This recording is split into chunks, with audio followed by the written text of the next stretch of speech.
valente, o Senhor é contigo. Medo dos seus inimigos, mas ele se revoltou, deu basta, saiu da caverna e partiu para a guerra.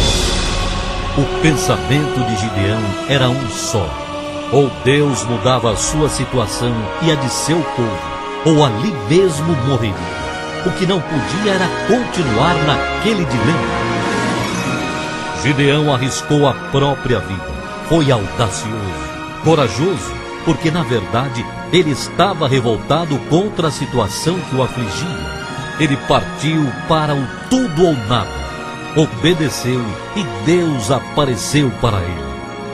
Essa é a revolte-se, saia da caverna e Deus aparecerá para... Vai nessa força, pois Deus é contigo.